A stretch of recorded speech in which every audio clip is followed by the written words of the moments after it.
poor girl mistook her new millionaire boss for a waiter, and what he did surprised everyone.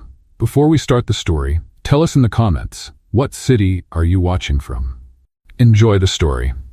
Livia hated corporate events. Her high heels hurt, her rented dress was tight. She was only in her second month at the company, but still, there she was, in a crowded ballroom, trying to look confident on the night the new CEO was making his first official appearance. Act like you're comfortable. Act like you know what you're doing. Pretend this glass of orange juice is imported champagne, she kept repeating to her, smiling with the glass in her hands. A man walked past her. Black tuxedo, perfect posture. "Waiter," she called out confidently. "Could you bring me a glass of champagne, please?" The man stopped. He slowly turned around and stared at her, like he had just heard someone say, "The sky is green." The silence lasted for several long, awkward seconds. He looked at her as if trying to figure out if this was some kind of joke. Livia, unfazed, added with a cheeky smile, "Make sure it's cold, okay?" He blinked slowly, a mix of surprise and curiosity in his eyes, but he said nothing. He simply nodded and walked over to the bar. A few minutes later, he returned. He handed her the glass, still wearing that confused expression as if he wasn't sure if this was real. "Your champagne?" he said, looking at her with an unreadable sparkle in his eyes. "Thank you, stylish waiter. You're efficient, quick, handsome. If you ever get tired of carrying trays, let me know. I'll recommend you to a 5-star restaurant." He raised one eyebrow, unsure whether to laugh or be offended. "Good to know." She took a sip, full of attitude. "By the way, you have that look, like someone who judges silently. Am I right?" "I'm not judging, just curious." "Curious about what?" "You're the first person to give me an order today. Then you probably need more orders. Stay right there and try smiling more." He laughed, a soft laugh, the kind people try to hide but can't help showing in their eyes. "Are you new here and you're observant? Or maybe just good with faces? Or maybe just good at sounding full of yourself?" She shot back, taking another bold sip. He glanced at her glass, then at her. "Enjoy the evening, miss." "Livia. Livia," he repeated slowly, like trying a new flavor. "See you later." He turned and walked away, leaving behind a trace of expensive cologne and total confusion. Livia stood there, smiling to herself. The most arrogant waiter I've ever met, but efficient. Before she could pull herself together, the lights dimmed, the background music faded, replaced by a voice on the microphone. "Good evening, everyone. It's with great pleasure that we welcome the new CEO of our company. Ladies and gentlemen, please give a round of applause for Nicholas Smith." Applause, camera flashes, phones up. Everyone turned toward the stage. Everyone except Livia. Her glass froze midair, her breath caught in her chest. The world paused for 2 seconds, because the man walking up the stage was him, the waiter, the so-called waiter, Nicholas Smith, the new CEO. She didn't blink, didn't breathe, just stared in shock. He grabbed the microphone with ease, scanned the room, and of course found her in the crowd. And then he smiled. Not just any smile. It was the same smirk, calm, amused, intrigued, from just minutes ago. Livia choked on her own breath. She coughed, trying to act like she was just moved by the new CEO's entrance. A few people looked over. A lady offered her water. She waved it off with a gesture that said, "I'm fine, just dying inside." "Brilliant, Livia," she whispered to herself. "You just sent the CEO to get champagne. Congrats on your promising career." Livia didn't hear a word of the speech. Nicholas's voice from the stage mixed with the buzzing in her ears. With every sentence he spoke in that firm tone, she wished more and more she could hide under the appetizer table. "I want to thank the board and every team member for their trust. Our future will be built with boldness, clarity, and teamwork." The only thing echoing in Livia's head was, "You called the CEO a waiter. You told him to smile more. You offered him a job in a restaurant." When the speech ended, the applause returned, and Nicholas calmly stepped down from the stage, greeting a few executives. Livia had already turned around, quickly walking toward the exit. She needed to vanish, to breathe, to pretend she never existed. "Livia?" She turned like someone caught stealing. It was Clara from HR. "Hey, did you see that? What a man, huh? Elegant, straightforward, but with such presence." Clara fanned her face with a napkin. "If I'd known the CEO looked like that, I'd have worn more mascara." "Yeah. Pretty surprising." Livia tried to smile, but her face felt frozen. Are you okay? You look pale. I just need some air. I think the champagne was too strong. Clara nodded and pulled out her phone. Go ahead. If you need anything, message me on WhatsApp. Livia slipped out to the hotel lobby and leaned against a marble column. She closed her eyes and took a deep breath. Maybe Nicholas hadn't even recognized her. Maybe he was the kind of CEO who bumped into so many people each day that he didn't remember faces. Maybe. Her phone vibrated. A message from the administrative assistant. Marketing team meeting tomorrow at 10 a.m. Mandatory attendance. CEO will be present. She pressed the power button. She didn't want to think about tomorrow. She just wanted to go back about 30 minutes in time. The office was too quiet. The white lights, the constant hum of the air conditioning, and the distant sound of typing created a tense atmosphere for Livia. It was 9:50 a.m. She adjusted her blouse for the third time, tied her hair in a bun she called her not trying to impress anyone look, and headed to the meeting room. At least 20 people were already there. She sat as far from the head of the table as possible. At exactly 10 a.m., the door opened. Nicholas walked in. Dark suit, neutral expression, steady gaze. And to Livia's horror, his eyes went straight to her. It wasn't just a glance. It was a look that said, I know exactly who you are. Nicholas started the meeting in a straightforward way. He spoke about goals, the company's new phase, and upcoming changes. He went through each department, asked smart questions, and took notes. Then he reached the marketing team. We have a major challenge here, he said. Internal communication needs to be more effective, and the brand's tone needs to feel more human. Livia wished she could disappear. By the way, Nicholas placed his hands on the table and leaned slightly forward. I'd like to speak with Livia Moreira, if possible, in private. It felt like the air had been punched out of her chest. All eyes turned to her. Of course, Mr. Smith, the manager answered before Livia could say anything. Nicholas stepped to the side and subtly pointed toward the door. She stood up, trying to look calm, but the back of her neck was burning with embarrassment. They walked down the hallway in silence until they reached the president's office door. He opened it, gave her space to go in first, and closed the door behind them. Do you always make men do what you want? He asked, sitting calmly behind the desk. Livia's eyes widened. Sorry, I swear I... Relax, I'm not upset. He looked at her for a moment, just curious. About what? About your boldness. It's not very common. I thought you were part of the staff, I swear. I didn't mean any harm. It was natural. It was spontaneous, and for some reason I found it interesting. She blinked. Interesting? You didn't try to impress me, or flatter me, or pretend you knew who I was. You were honest, direct, maybe a little bold. He gave a small smile. And no one's done that with me in a long time. Livia swallowed hard. If you want to fire me, I understand. Fire you? Nicholas leaned forward. Actually, I'm thinking the opposite. The opposite? I need someone on the executive team who sees things differently, who asks questions, who isn't afraid to make mistakes, or speak her mind. I want to test that up close. Livia narrowed her eyes. Are you saying you want me to work directly with you? Temporary assistant to the president, 3 weeks of observation. If it works out, you stay. If not, you go back to marketing. She froze. Is this serious? Nicholas leaned back, arms crossed. Of course it's serious. Do you think I'd make an offer like this just because you brought me champagne? She gave a nervous laugh. How long are you going to remind me of that? Probably until your contract ends. He stood and held out his hand. Do you accept? Livia looked at his hand, then his eyes, then at the door as if she still had time to escape, but deep down something inside her had already decided. She shook Nicholas's hand. I accept. Livia barely slept that night. Her mind kept spinning in circles like being stuck in a never-ending meeting.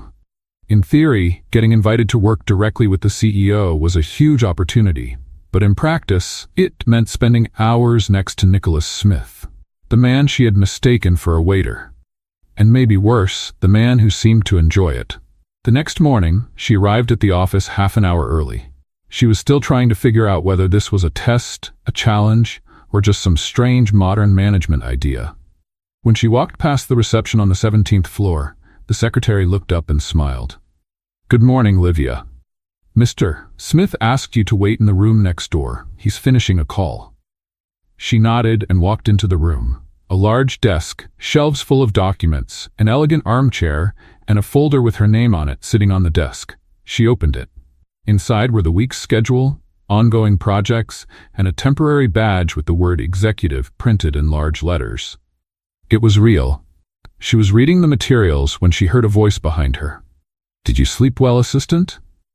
She turned around so quickly she almost dropped the folder. Nicholas was there, leaning against the doorframe, a slight smile on his face. "More or less," she answered. "I dreamed I was serving champagne at events and someone mistook me for the company president."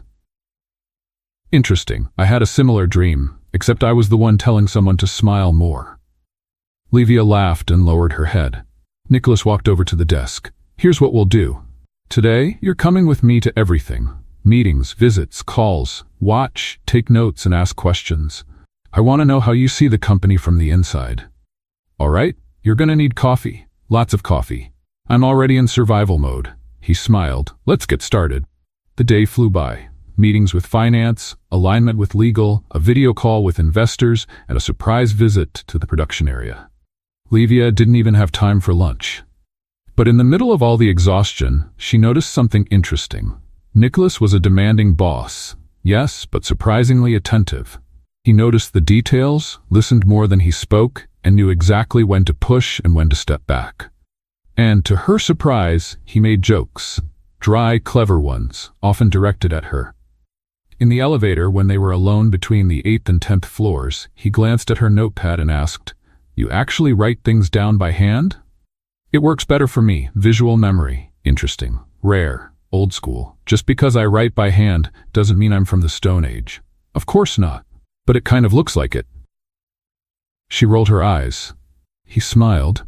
Later, after the last meeting of the day, Livia went to the cafe on the corner near the company. She needed something sweet, preferably full of sugar and comfort. She sat in the corner of the room and pulled out her phone. She was replying to messages when someone pulled out the chair across from her. "Nicholas." Her eyes widened. "Are you following me?" "Coincidence." "I doubt it. I work in the building next door. This is the closest coffee spot. I come here all the time. You never came when I was here. Maybe you just didn't notice." She crossed her arms, suspicious. "You've been noticing me a lot lately, Mr. Smith. And you've been talking to me a lot, Ms. Assistant." The waiter arrived. Nicholas ordered a black coffee. She ordered a slice of chocolate pie. "You like sugar?" he asked. "After a day of being your shadow, I need sugar to stay upright." "You did well today. I thought you'd run away." "I'm still thinking about it." He took a sip of his coffee. "You know, most people get nervous when they walk into my office. I got nervous. I just covered it up with sarcasm." "You covered it up well." She took a bite of the pie and looked at the man in front of her. She felt calm, but her heart was racing. There was something strange about his presence. Nicholas didn't quite fit the image she had of a CEO. He was serious, methodical, but also human. And sometimes, he seemed way too curious about her. "How many coincidences do you think will happen before the end of the week?" she asked. "Maybe a few more. Maybe none." "What if I told you I don't believe in coincidences?" "Then you'll have to deal with the idea that I'm following you." She raised an eyebrow. "Are you?" He didn't answer, just smiled. One of those annoying, unreadable smiles that leaves the question hanging in the air. The next morning, she went to the company break room to get some coffee before starting the day. The machine was free, but seconds later, Nicholas appeared. "Good morning," he said, grabbing a cup. "Are you following me again?" "Maybe, or maybe I just have good timing." She picked up her mug. "You're impossible. And yet, you're still here. That says a lot." She was about to reply, but the operations director came in, urgently calling Nicholas. "I'll see you in the office in 10 minutes, he said before walking off. "Sure. I'll be there as soon as I escape your coincidences." She smiled, and this time he didn't smile back. He just looked at her, a second longer than usual, as if something had changed. As if, between one coincidence and another, he was starting to take this little game seriously. On Friday morning, Livia was going over reports in the executive office next door when Nicholas walked in without knocking. He had his jacket over his arm and car keys in hand. "I have an external meeting. I need you to come with me." She looked up, surprised. "Right now?" "You want me to go with you?" Like your personal chauffeur? You're my assistant, remember? She stood up, grabbed her purse, and followed him. On the way, he didn't say much. Just a few instructions about the meeting with a partner company. She watched him from the corner of her eye as he drove, calm, eyes on the road, but every now and then, he glanced at her quickly. Like he wanted to say something, but was waiting for the right moment. The meeting was shorter than expected. As they walked out of the conference room, Nicholas checked his watch. It's past lunchtime. Want to grab something to eat? Livia hesitated. She knew this felt like more than just work hours extending. Still, she nodded in agreement. They went to a quiet restaurant. Dim lighting, soft music. They sat by the window. She was flipping through the menu when he spoke, without taking his eyes off her. You seem uncomfortable. It's not every day I have dinner with my boss. It's not dinner. It's still lunch. Doesn't help much. Nicholas gave a half smile. Relax, it's not a trap. She closed the menu and took a deep breath. If it is a trap, I'm already in too deep, so it doesn't matter. He called the waiter and ordered a simple dish. Livia chose something light. Once the waiter left, he looked back at her. You really are different. Different how? From the people I usually work with. The ones who go out of their way not to disagree. I'm not good at pretending I agree. That's rare and risky, but interesting. Livia took a sip of water. The conversation was getting too personal and too risky. If I were you, I'd be careful with that word, interesting. That's usually where the chaos starts. Maybe that's what's missing from my life, a bit of chaos. She laughed, feeling more at ease. You strike me as the kind of person who does yoga at 6 a.m. Chaos doesn't suit you. And you seem like someone who doesn't sleep well, drinks too much coffee, and tries to control everything with lists. She raised an eyebrow. Was that a personality analysis or just a good guess? Observation. You observe too much. You run away too much. Livia paused. He was right. Every time the conversation started to go deeper, she made a joke, changed the subject, pretended it wasn't about her. It felt safer that way. The food arrived. They ate in silence for a few minutes. The food was good, but there was a slight tension in the air, a quiet thread of expectation. Nicholas broke the silence. Are you seeing anyone? The question caught her off guard. She almost dropped her fork. Excuse me? Are you dating someone? She thought for a second. Something inside her lit up, a need to build a wall between them. Yes, she lied without hesitation. Nicholas just nodded, but his eyes turned a little colder. Got it. She bit her lip. She regretted the lie, not what she said, but how he reacted. Nicholas wasn't the type to show emotions openly, but right then he seemed disappointed. Why did you ask? She ventured.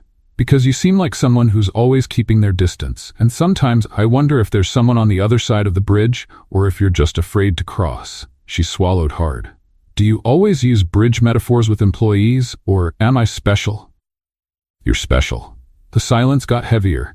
The noise of the restaurant seemed to fade for a moment. She leaned in, trying to change the subject. What about you? Are you dating anyone? No, it never works out. Why not? People come close because of the last name, the title, or the perks. And you think everyone's like that? No, but most are. Livia leaned back in her chair, arms crossed. Maybe you're looking in the wrong places. Maybe. The check arrived. Nicholas paid before she could even reach for her wallet.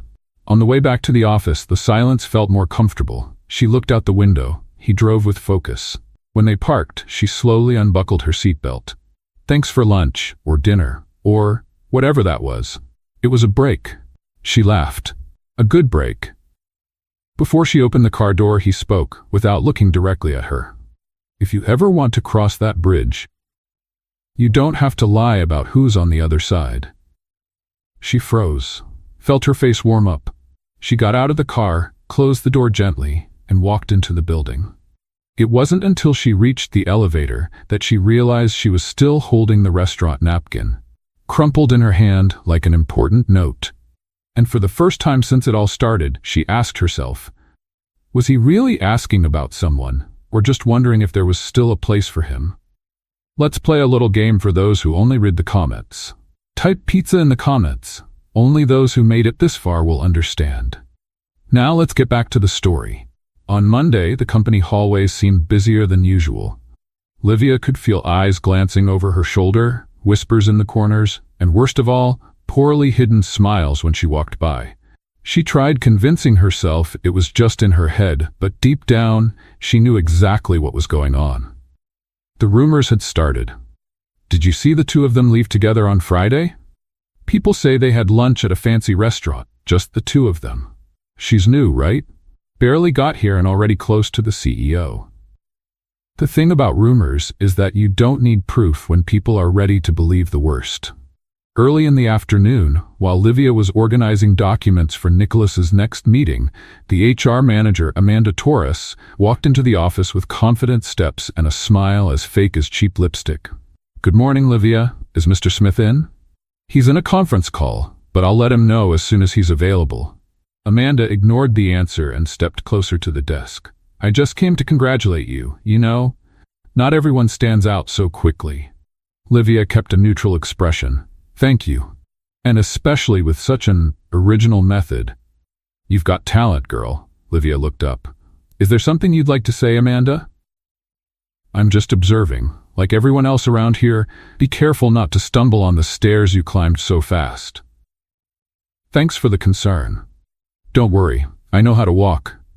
Amanda gave a sly smile and left with the same toxic air she came in with. Livia closed her eyes for a moment. It felt like being in a room full of warped mirrors. Nothing reflected the truth, but everything twisted just enough to create doubt. During the general meeting with the directors, Nicholas walked in with his folder and a calm expression. Livia sat to his left, like she had been doing for the past few weeks. She noticed Amanda was there too, and there was something in her eyes, anticipation. When the meeting opened for suggestions and internal topics, Amanda asked to speak. "Excuse me. Before we wrap up, I'd like to bring up a point. It's not directly about finances, but I believe it affects our work environment." Nicholas looked up. "Go ahead." "There's been some chatter in the hallways, and unfortunately, we can't ignore the atmosphere it's creating." Livia felt her heart race. She also felt the eyes turning toward her. But she kept her head high. Rumors that some employees are getting close to leadership through unconventional ways. Personal and professional lines that may be getting crossed. An awkward silence filled the room. Amanda went on. "With all due respect, Mr. Smith, transparency is something you've emphasized since day one, and I think it's only fair that we keep a clear line between favoritism and merit." Livia stayed still, but inside, every word felt like a punch to the gut. Nicholas looked calmly at Amanda, then around the room. Finally, he spoke. "If there are rumors going around, that's all they are, rumors. I care about what's done in the office, not what's whispered in the corners. And what about unexpected role changes, promotions without a selection process? Any team member can be placed in a role where they show potential, even those who, although new, have shown above-average ideas and professionalism."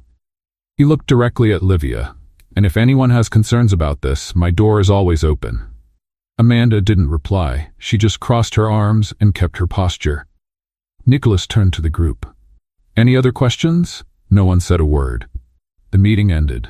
Hours later, after everyone had left, Nicholas called Livia into his office. She walked in with a heavy heart. "If you want to walk away now, I won't blame you," he said before she could say anything. "Walk away? You don't deserve to be the target of gossip because of me. And you think walking away would stop that?" Nicholas looked at her. "They're attacking you because you're too close to me. It's not fair." "What's not fair is hiding." He stepped a little closer. "You don't need to protect me. And you don't need to feel guilty." There was a pause, a silence that spoke louder than words. "Are you okay with all this?" he asked. "No," she said honestly. "But I've learned to deal with unfairness. What I can't stand is being treated like I didn't earn what I have." "I never thought that. But they do." Nicholas pressed his lips together. "Then maybe it's time to show them who you really are." "What do you mean?" "You'll be the one presenting at the next meeting. I want you to share the ideas you've been working on in that internal branding report. Show them that you're here because you earned it. And after that, let them talk. Time will take care of the rest." Livia nodded, but deep down, it still hurt.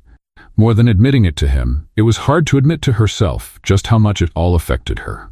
On Friday, Livia walked into the meeting room holding her folder firmly, head held high. She knew some people were hoping she'd fail, maybe even rooting for it. Nicholas sat at the head of the table, like always. But his eyes followed her with the same confidence he'd shown the week before. Good afternoon. Today, Livia Moreira will give a brief presentation on internal communication strategies. The floor is yours. She took a deep breath and began. For the next 20 minutes, she presented data, research, comparison studies, and realistic proposals to improve communication between departments. She spoke clearly, confidently, and most of all, honestly. At the end, there was silence. Then applause. It started off soft but grew stronger. Nicholas was the last to clap, but his eyes said it all. Amanda didn't say a word. As Livia was gathering her papers to leave, a director from another department walked over. Well done, Livia. You were excellent. Thank you. I'd like to talk with you next week. We have a project that could really use your ideas. Livia smiled, surprised. Of course, I'd be happy to. She left the room with lighter shoulders. Nicholas found her a few minutes later near the elevator. Told you time would take care of it. She gave a small smile. Maybe, but what helped today was speaking up and being heard. You have more voice than you think and more strength than you realize. Even when everyone's trying to knock me down? Especially then. She looked at him. You put me in that spot, knowing I'd be exposed, because I knew you could handle it. And if I couldn't, then I'd be there to catch you. Livia sighed. The elevator arrived and she stepped inside. He stayed by the door. Before it closed, she said, "Thank you for believing in me." No, thank you for proving that not everything is just about appearances. As the doors closed, she looked at her reflection in the metal panel. For the first time in days, she saw someone who wasn't running, someone who faced what needed to be faced, someone who stayed. And on the other side of that door, there was someone who also stayed. Friday had seemed like it would end quietly, but the sky had other plans. Livia stared out the meeting room window as the team wrapped up the last items of the afternoon. Outside, heavy clouds piled up like a dark army ready to attack. The sky was gray, thick, and heavy, and when the thunder rumbled for the third time, everyone knew the storm was going to hit hard. Let's wrap this up before the rain traps us here until Monday, one of the directors joked. Nicholas gave a faint smile, but he didn't seem relaxed. He looked distracted, glancing between his phone screen and the window. Livia gathered her notes and left before the hallway filled up. By the time she reached the building lobby, the rain was pouring down like the sky was falling apart. The sound of water hitting the glass made it feel like they were surrounded by a raging river. She turned on her phone and tried to call a ride. No luck. Every car was unavailable. Perfect, she muttered. No luck with the ride? Nicholas's voice came from behind. She turned around. He had his blazer folded over his arm and was watching the rain with his usual serious expression. No drivers available, and honestly, I'm not sure leaving right now is even a good idea. I agree. Let's wait it out. They stepped back to the couch area in the lobby. They were nearly alone, except for a receptionist glued to her phone and a sleepy security guard. Livia crossed her arms. If I had known, I would have brought a tent. Or a surfboard. Nicholas sat down and motioned for her to do the same. At this rate, the water level must be rising. She sat down, still a little tense. Have you been through this before? He asked. You mean a storm or being stuck in a glass lobby with my boss? Both. She smiled. Plenty of storms. As for bosses, none quite like you. He raised an eyebrow. Was that a compliment? Was that a compliment? Maybe. Depends on how you take it. Nicholas chuckled lightly. So tell me, where did you grow up? Livia hesitated for a moment, but the rain, the break from routine, and the quiet comfort made her feel safe enough to answer. Bras neighborhood, East Side. My mom still lives there. My dad left when I was 8. It's been just the two of us ever since. And her? She's doing okay, as much as possible. Health problems, advanced diabetes, a few complications, but she's still strong. She's got a huge heart. He nodded. You speak about her with so much affection. She's my rock. She does the impossible with almost nothing. Nicholas stayed quiet for a moment. I lost mine very young. Livia turned to him, surprised. I'm sorry. My parents died in an accident when I was 19. I was already working, studying, and suddenly I had to grow up overnight. She stayed silent, giving him space. I spent years trying to prove myself, that I could keep the family business going, that I could be the man people expected me to be, and in the process I became someone who, he paused, built too many walls. Sometimes we need walls to survive, she said. Yes, but after a while, they start to feel like prisons too. The rain outside was still heavy, but now it just felt like background noise to that moment. They were in a break from the world, a quiet space, away from social masks and everyday armor.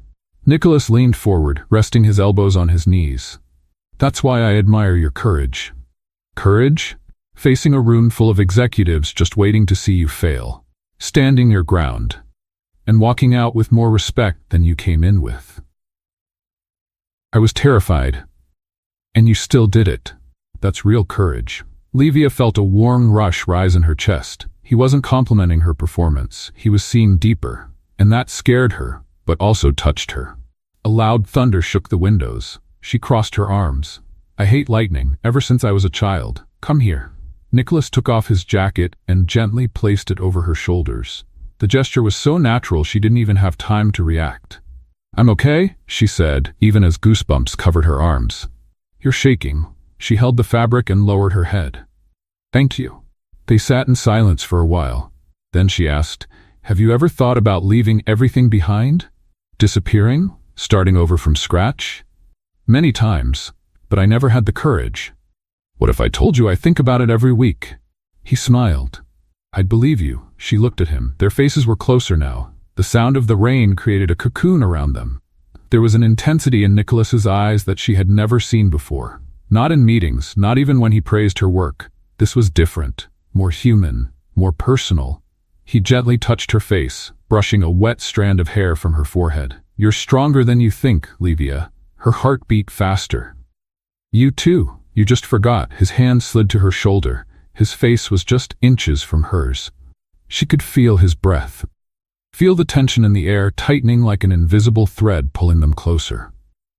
Then his phone rang. They both pulled away at the same time, like a cold splash of water had hit them. Nicholas picked up the phone, looked at the screen, and answered firmly. Yes? She stood up slowly, still with the jacket over her shoulders, walked to the window. Outside, the rain was starting to ease. He ended the call and stood up. They're asking for an urgent decision on the Curitiba branch contract. I need to take care of it today. She nodded. The storm is calming down. Do you want me to drive you home? No, I can get a car now. It should be clear. Nicholas looked at her, as if he wanted to say something but wasn't sure if he should. She carefully took off the jacket and handed it back. Thank you for everything, for today. Anytime you need. She began to walk away. He called her name. Livia. She turned. If I had kissed you just now, would you have stopped me? She swallowed hard. I don't know. He nodded, understanding more than her words said. Good night. Good night, Nicholas, and she left. In the car, while the driver moved through the still flooded streets, Livia leaned her head against the window. They hadn't kissed. They hadn't said anything too personal. But something had changed between them, as if the storm had taken a piece of each of them and left it there on the wet floor, the beginning of something they didn't know how to name. But they knew they weren't in the same place anymore. And maybe they didn't want to go back. Livia stared at the computer screen but wasn't reading a thing. The numbers, graphs, and reports all blurred together. For days she had tried to ignore what she felt, but it was like trying to sweep wet sand. The more she tried, the deeper she sank. Since that stormy night, Nicholas hadn't said a word. Not a single mention of the almost kiss. No reference to what happened in that empty lobby, surrounded by rain and silence that spoke louder than words. And she hadn't said anything either. At the company, everything seemed to be going smoothly, at least on the surface. The team respected her more, meetings flowed easily, and the projects were gaining momentum. But with every solid step she took at work, she felt more fragile inside. It was as if she had split in two. The professional woman who was growing and impressing others, and the woman who kept waiting for something that never came. Friday marked the final event of the year, the company's traditional holiday party, complete with speeches, tributes, and, of course, the much-anticipated champagne toast.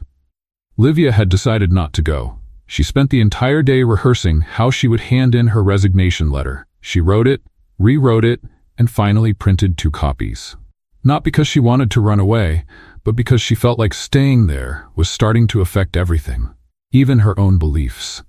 At 5:32 p.m., with the letter in hand, she took a deep breath and headed to Nicholas's office. The receptionist told her he was in a meeting with 2 investors and would be a few more minutes. Livia thanked her and chose to wait in the lounge. She sat on a couch near the window. Outside, the city was starting to light up for the night. Cars, horns, people rushing in every direction. The world kept moving, even when her heart wanted to stop.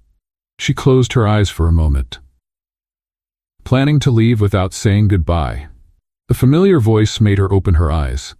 Nicholas was standing in front of her, his jacket unbuttoned, his eyes fixed on her. She slowly stood up. The letter was in her hand. She was ready. "I came to give you this. I don't think I should stay." He looked at the paper. He didn't take it. "Why?" "Because it's hard, working here, trying to be professional, pretending nothing happened. Pretending nothing has changed." "And what if I told you it's hard for me too?" Livia hesitated.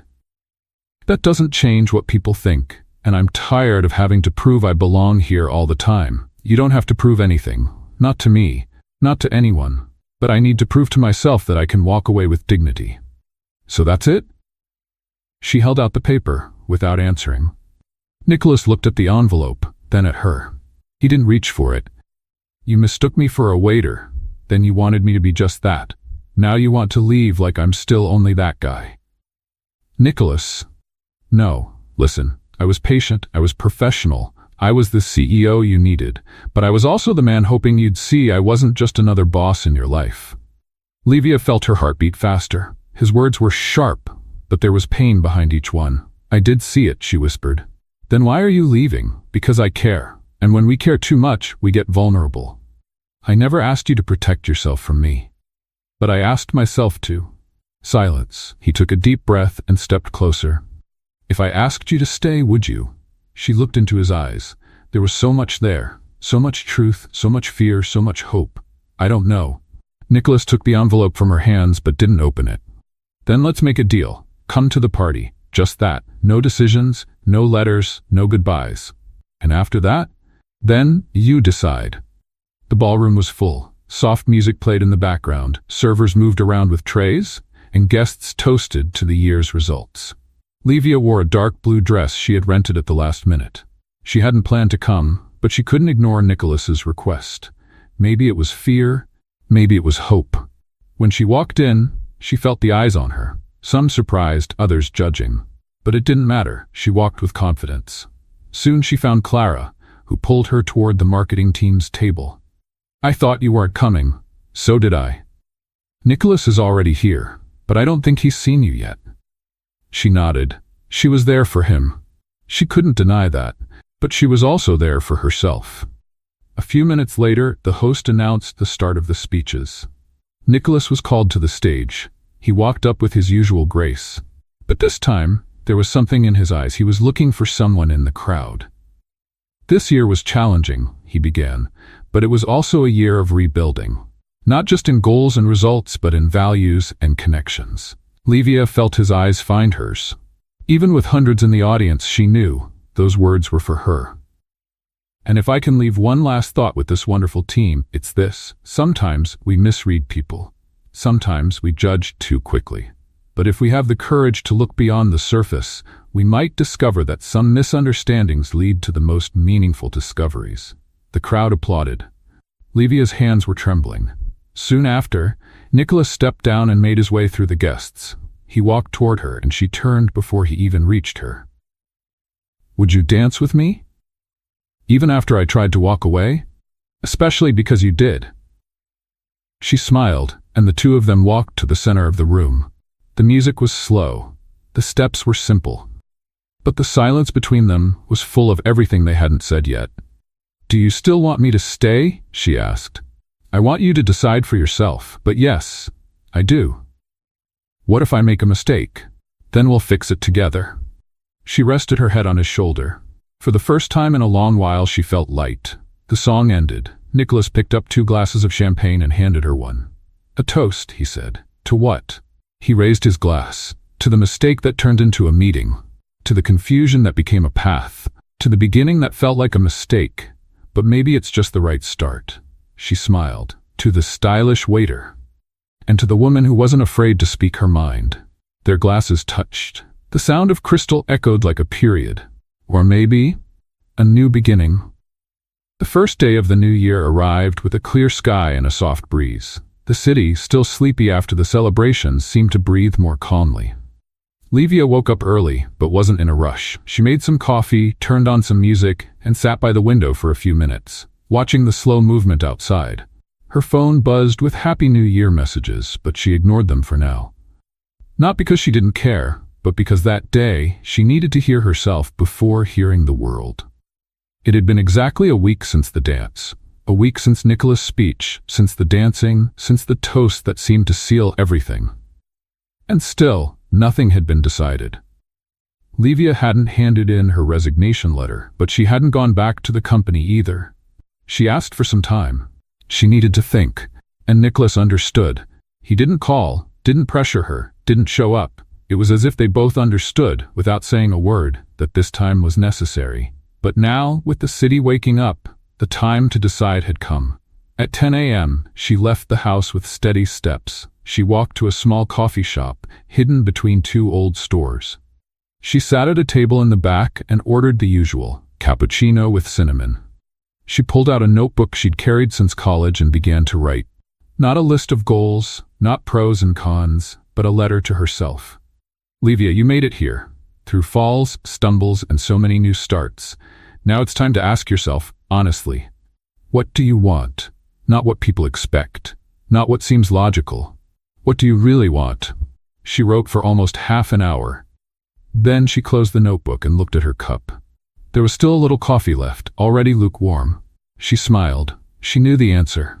That afternoon, she took the subway and got off 2 stops before the final destination. She wanted to walk a bit, see the streets, the faces, the movement. She wanted to remember where she came from. She passed by the old school she used to attend. It was covered in graffiti, but still standing. She smiled, remembering when she used to rehearse plays in the courtyard. Back then, she dreamed of being an actress. Later, life took her in a different direction. But a part of that dream still lived inside her. The desire to tell stories, to move people, to express herself honestly. And maybe that's what Nicholas saw in her. At 5 p.m. she arrived at the company building. The employees had the day off. The lobby was empty. But she knew he'd be there. She went straight up to the 17th floor.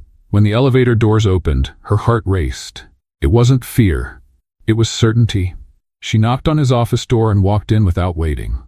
Nicholas was standing by the window. White shirt, sleeves rolled up, distant look. When he saw her, he didn't say anything. He just smiled. "I'm back," she said. "I noticed. But not in the way you think." He turned. "What do you mean?" Livia took a few steps forward, stopping just a few feet from him. "I came to say I've decided to stay. But not here, not in this position. Not under your shadow." Nicholas frowned slightly, surprised. "You want to leave?" "I want to fly. I want to build something that's truly mine. Not because I'm running away, but because I'm ready." He nodded slowly. There was something in his eyes. Admiration. "What are you going to do?"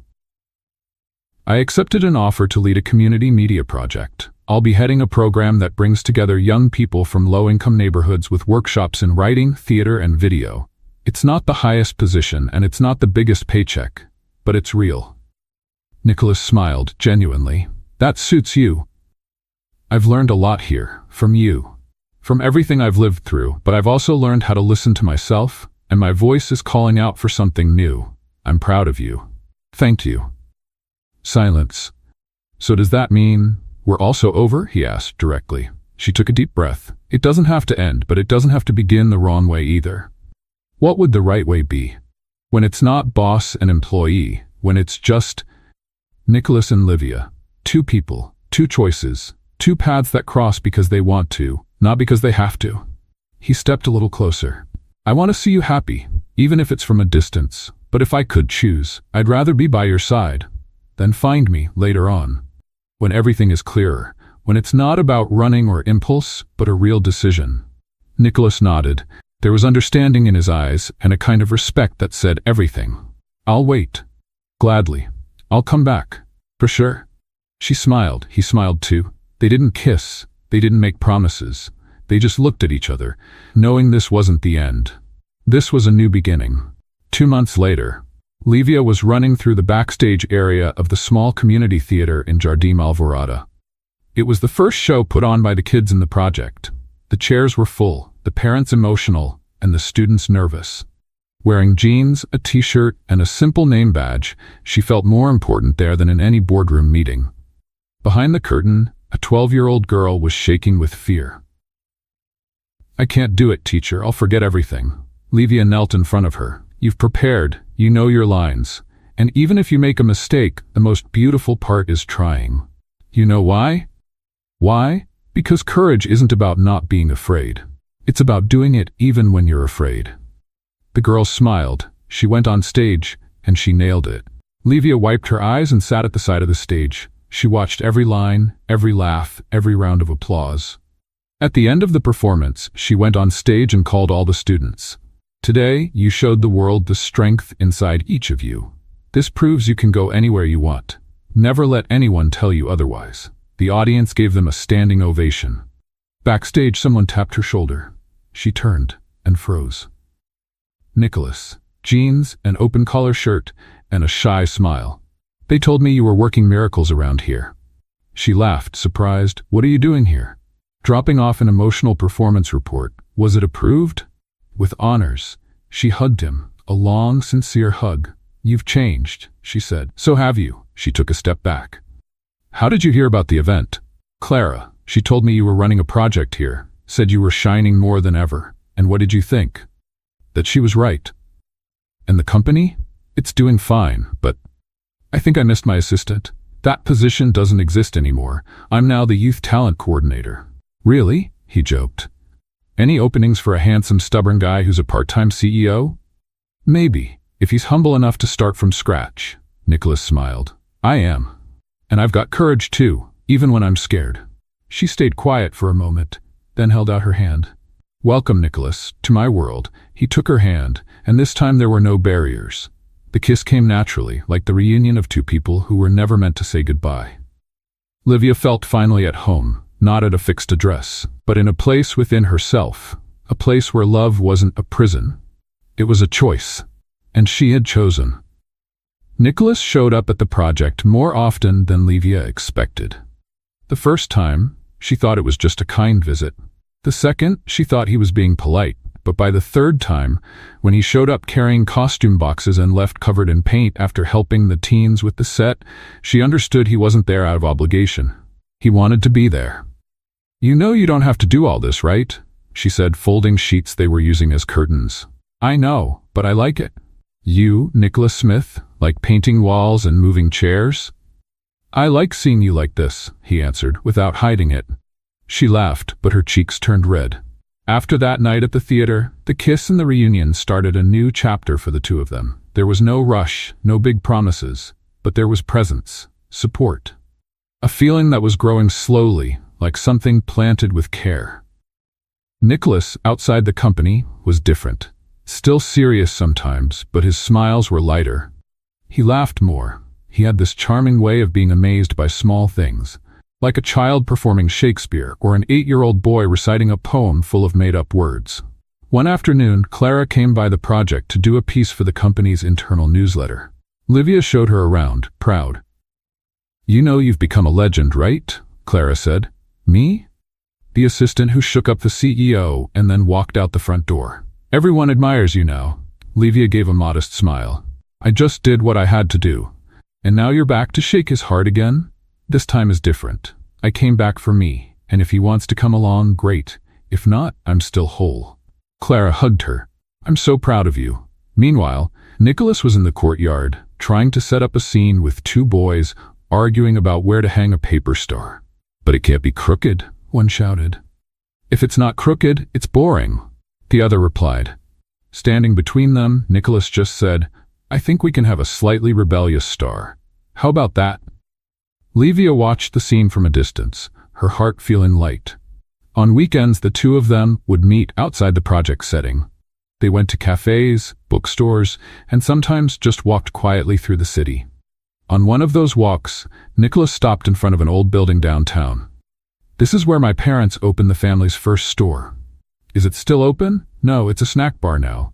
But every time I pass by, I stop for a moment. Do you miss it? I do. But I've learned that things change, and sometimes they change for the better. She squeezed his hand. He laced his fingers with hers. You've changed a lot in me, Livia. You changed me too. You gave me the courage to follow my own path. He looked into her eyes. Isn't it funny how it all started with a glass of champagne?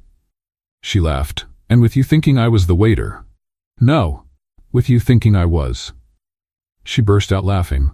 I still think that tux made you look like someone who serves drinks. And now you look like someone who brings me coffee on Sundays. Is that a hint? A very clear one. The next Sunday, Nicholas showed up at her place with a bag of cheese bread, a box of tea, and a proud look on his face. I didn't bring coffee, but I brought the rest of breakfast. That's a great start, she said, pulling him inside. The morning went by slowly, with light conversation, laughter, and soft music playing in the background. She baked the bread in the oven while he set the table. When they sat down to eat, Livia looked at him for a moment. Nicholas? Do you think we could keep this simple? Simple? Without overcomplicating things, without turning it into a tired routine, without becoming just another story that starts strong and ends in silence. He thought for a moment. We don't need to make promises. Just choose each other, one day at a time. And if it doesn't work out, at least we tried. No promises of forever? How about just until tomorrow? She smiled. Deal. Until tomorrow. At the project, things were also starting to settle. Livia welcomed new volunteers every week, which allowed her to focus more on the creative side. Developing new workshops, audiovisual projects, and a partnership with a publisher to release a book with texts written by the children. Nicholas, even with his other responsibilities, always stopped by whenever he could. And when he couldn't, he sent playful messages. Has the crooked star straightened up yet? The boy who recites made-up poems wants to be my business partner. Do you also feel like you're living the life you're meant to live? She replied with photos, voice notes, and sometimes just a heart. Because sometimes, that was enough. Let's play a little game with the folks who only read the comments. Type Coca-Cola in the comments. Only those who made it this far will understand. Now, let's get back to the story. For the 3-month anniversary of the project, Livia organized a special performance with the younger students. Parents were invited, as well as partners and donors. She hesitated to invite Nicholas. She didn't want everything to revolve around his presence, but he showed up anyway. At the end of the presentation, one of the girls handed her a little note decorated with glitter. Aunt Livia, you look like a real princess. Thank you for showing us we can dream. Livia read it, touched.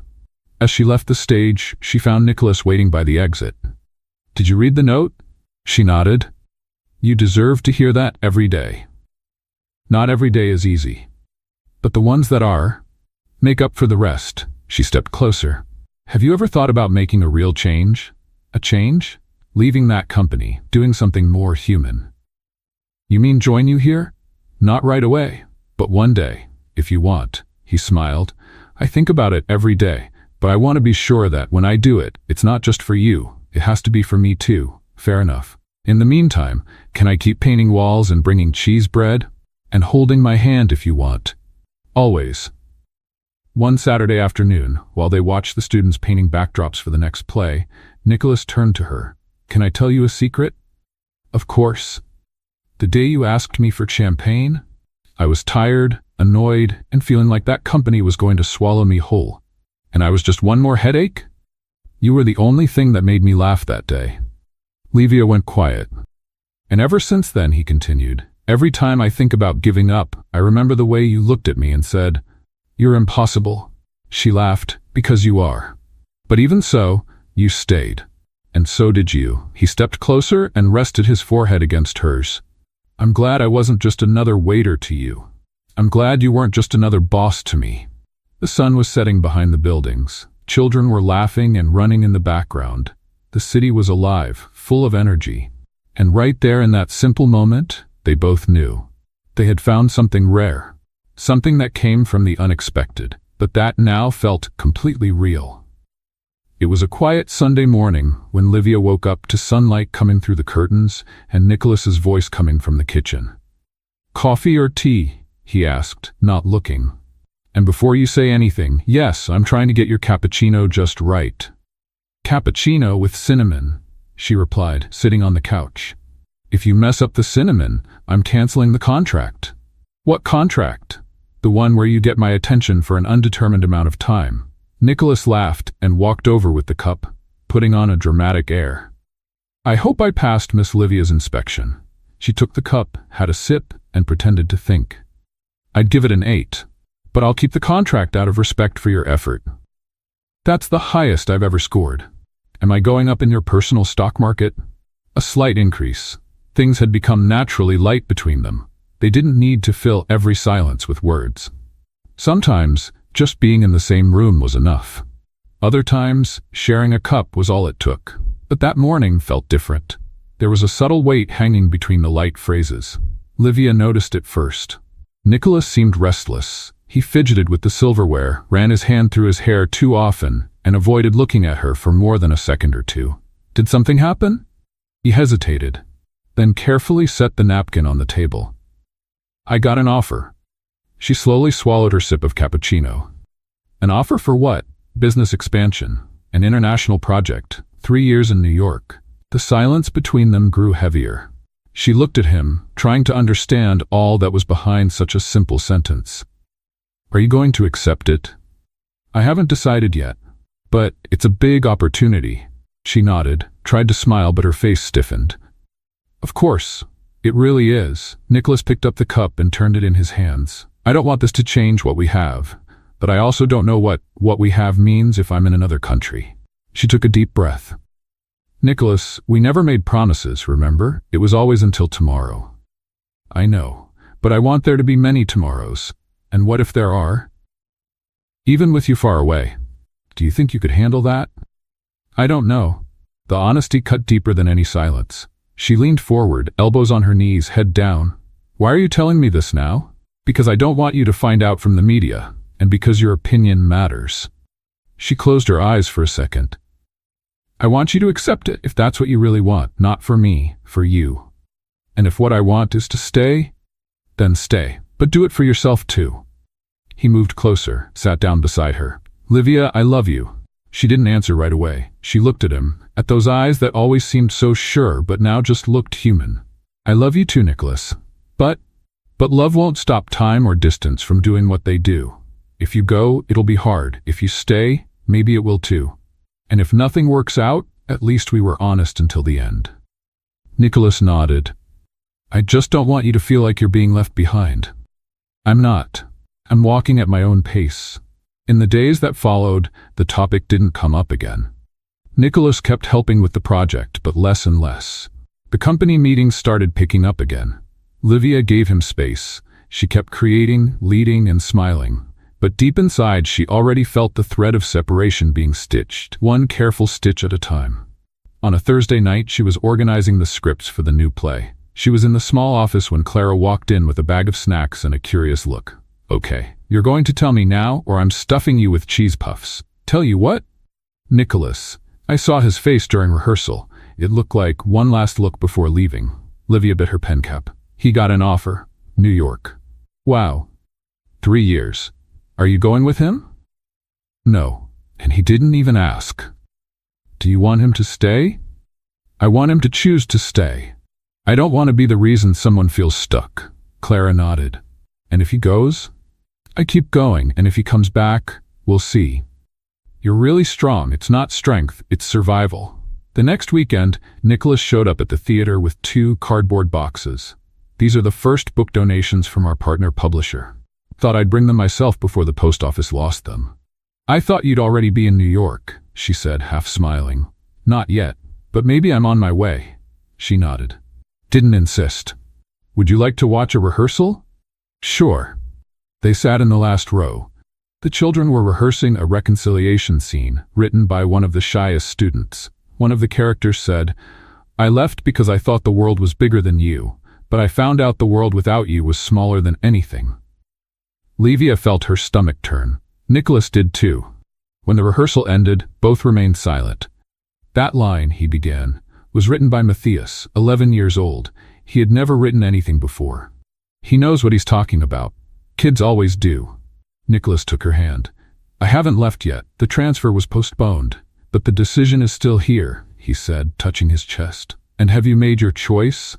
"Not completely. The truth is, part of me wants to grow out there, but the other part doesn't want to leave the place where I found peace." She squeezed his hand. "Then don't rush. Just don't ask me to wait." "I never would." She smiled. "Because if I'm going to have you, Nicholas, I want all of you, not just a part." On Monday, she woke up to find an envelope under her door. It was from Nicholas. Inside was a handwritten note. "Livia, I don't know what I'll choose tomorrow, but today I know this. You saved me from myself. And wherever I go with you, everything feels more real. See you soon, N." And with the note, a small leather bracelet with a tiny airplane charm. Livia held it, not knowing if it was a goodbye or a wait for me. But she knew it was sincere, and for now that was enough. When Nicholas left for New York, there was no proper goodbye. He didn't show up at the project that day. No message, no call. Livia found out through Clara, who got an internal company memo. CEO Nicholas Smith begins new international cycle at the American headquarters, duration unknown. It felt strange, but it wasn't unfair. Livia understood. Maybe he didn't have the strength to leave with her looking at him like that. Maybe he chose to carry that last touch of hands as a silent goodbye. She respected that, but it hurt. The weeks that followed felt longer than the days allowed. She filled her time with everything she could. More workshops, planning the new play, traveling to raise funds. At night, she answered emails until late, even when she didn't need to. As if the sound of typing could drown out the silence Nicholas left behind. At first, he sent short messages. "Made it here safely. Small apartment but cozy. First international meeting today. I'm as nervous as an intern. Found a coffee shop like ours.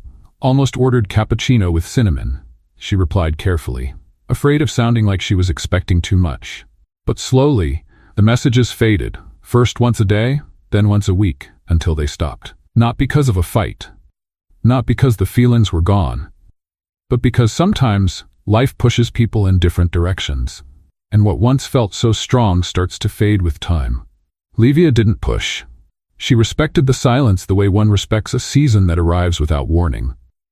But she kept his note inside the book she read every night. And she wore the bracelet with the little airplane every day.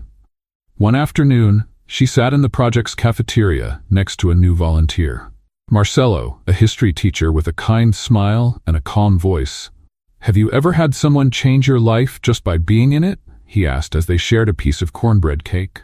Livia thought for a moment. Yes, but he didn't just pass through. He stayed, even from far away. And does he still change your life? Every single day. Marcelo didn't ask anything else, and she was grateful for that. The kids missed Nicholas. They always asked, "Is the guy with the crooked star coming back? The one who brings cheese bread? Aunt Livia's boyfriend?" She laughed. Sometimes she said, "I don't know," other times, "Maybe." But deep down, part of her wanted to know too. One day, Matthias, the boy who wrote the reconciliation scene, handed her a new note. He went far away. But sometimes people go far just to learn the way back. She held that note tighter than she expected. In the 4th month after Nicholas left, Clara showed up with an envelope. "I probably shouldn't show you this, but I think you need to see it." It was a business magazine, a special edition on executives working abroad. In the center spread, an interview with Nicholas. "New York is a school, but what taught me the most was someone who's not here. She showed me what it means to be present, even in absence." Livia read that line over and over, not knowing if she should smile or cry. He was thinking of her. But he didn't say it. She was too, but stayed quiet. Then one day when she arrived at the project, there was a box waiting on her desk. No sender. She opened it carefully. Inside, there was only a brown envelope and a photo. Nicholas sitting on a park bleacher with a child on his lap, smiling. Inside the envelope, a new note. "Livia," the words escaped me, but the longing never did. "This photo was taken on a Saturday, while I wondered if you were under the same sun as me. I don't know what we are now, but I do know you're still my north." She leaned her forehead on the table and cried. No sound, no drama, just a tear that needed to come out. Time went by, a whole semester. The new play was a success. The students were featured on local TV. The city officially supported the project. Livia was nominated for a Social Impact Award. She smiled at all of it. But there was a space inside her that couldn't be filled with accomplishments. It was the part that remembered his quiet laugh, the comfortable silence, the talks about everything and nothing, the hands that fit perfectly in hers, like they were meant to. But she moved on. She moved on because she loved. And love, she had learned, also meant letting go. At the beginning of winter, something happened that changed the pace of the city. An international cultural festival announced it would showcase a children's play inspired by a Brazilian social project. It was her project. The organizers reached out. They wanted to bring the play to New York. Livia read the email twice before she believed it. She gathered the team. She shared the news, holding back emotion. "We're going to perform our play in another country. We're going to show our children to the world." The children cheered. The volunteers hugged. But inside, a quiet storm was forming. New York. He would be there. During preparations, she handled everything. Logistics, flights, permits. She didn't mention Nicholas to anyone. They arrived in the city the weekend before the performance. The students stayed in a modest hotel.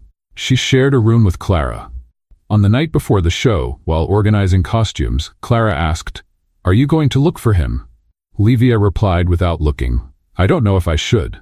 Will he look for you? Maybe he already did, and didn't find the woman I no longer am. And what if she's still somewhere inside you?" Livia gave a sad smile. "Then let him find her. But not because I asked him to, because he wanted to." On the morning of the show, everything went as planned. The children were charming. The foreign audience gave a standing ovation. Livia, full of emotion, was called on stage. She received flowers. She gave a speech. This project was born from scarcity, but it bloomed with love. And today it crosses oceans not out of ambition, but out of love. She didn't see it, but someone in the back rows got up and left before the end. That night, back at the hotel, while she was organizing the materials, someone knocked on the door. Clara answered. "It's for you," she said, pointing. Livia walked to the door and stopped. Nicholas. Jeans, dark jacket, quiet eyes. "I saw you on stage. I wanted to leave before our eyes met too soon." She said nothing. "I wanted to be the one who deserved to stand on that stage with you. But the credit is all yours." She just nodded. "I haven't stopped thinking about you, Livia, but I needed to find out who I was without you around. And now, I think I finally understand." "Understand what?" "That you're not my world. You're the compass. And the world is mine to choose. And I choose to come back to wherever you are." Livia felt her chest tighten. "I needed time too, and I understood that truly loving someone means letting them go. But sometimes when they come back," she took a step. "We realized that love was just quiet. It never stopped." He touched her hand. "Is there still a place for me in your world?" "There always was." He smiled. She cried. And for the first time in many months, the silence between them wasn't empty. It felt like home. The project left a deep mark on the city. After the show in New York, the children were invited by schools and nonprofits to share their stories, their plays, and their voices. Livia kept managing it all with passion, now with more volunteers, better structure, and more peace. Nicholas continued consulting for U.S. companies, but with a much lighter schedule. He started turning down offers that didn't align with his values. He managed a few good contracts, and with the rest of his time, he made sure to be close. On weekends, they wandered through small towns in upstate New York. Nicholas said he wanted to discover places that don't show up in travel guides.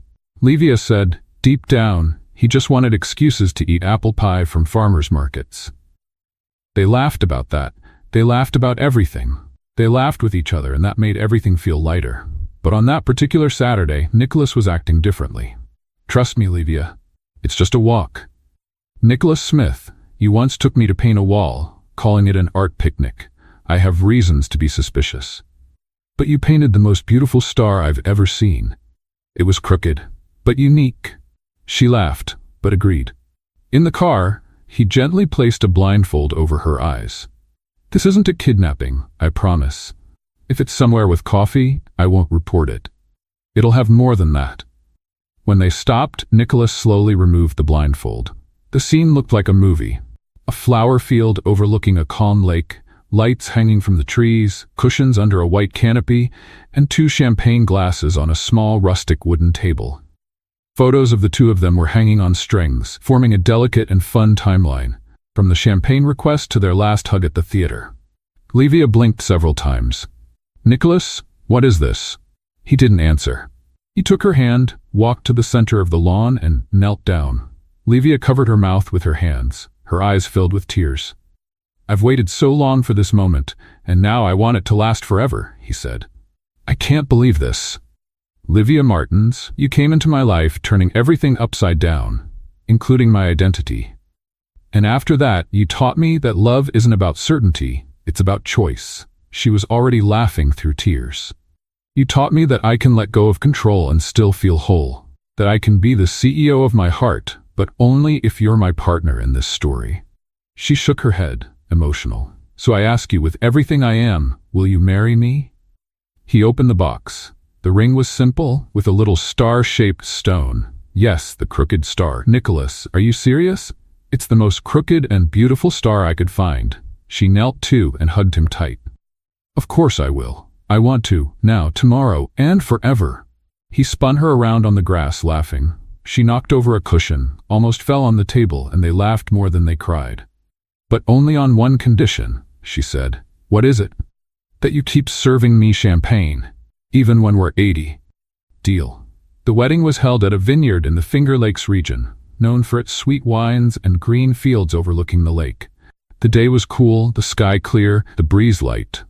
Livia wanted everything outdoors, among vines and trees. She wanted the kids from the project to be there, and they were. Some walked in holding funny signs. He finally realized it was love. The bride's still the boss, but now with a ring. Champagne and a star, started crooked, ended perfect. Nicholas walked in to the sound of a violin, wearing a nervous smile, adjusting his jacket, whispering to his brother that this was the hardest speech of his life. Livia walked in without a veil, wearing a light dress and flowers in her hair, holding a bouquet of wildflowers. She walked slowly toward him, eyes filled with tears. The guests stood in silence.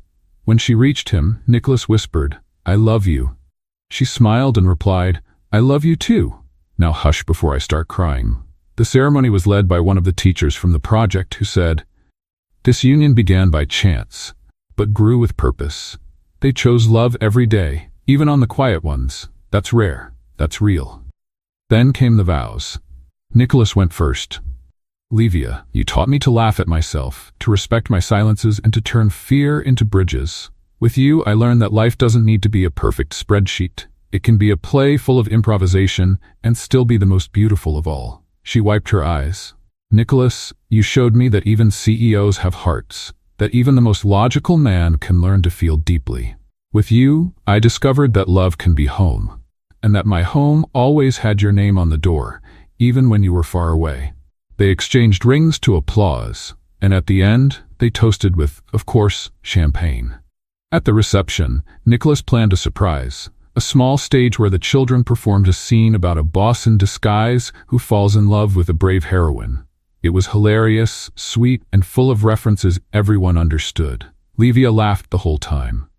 At the end of the performance, one of the girls gave her a new crooked star made out of shiny paper. "Aunt Livia, so you never forget how it all began." She held the gift like it was a trophy. "I'll never forget."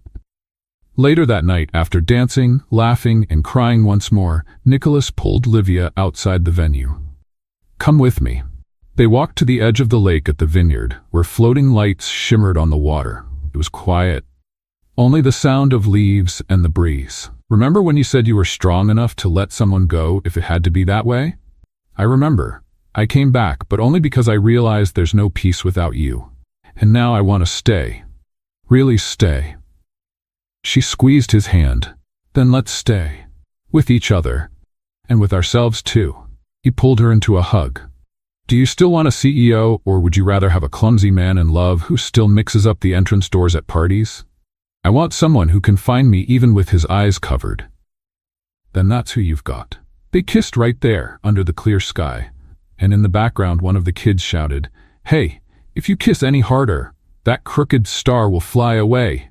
They laughed. And right then, they understood that life is made of unlikely meetings, mistaken identities, fears, choices.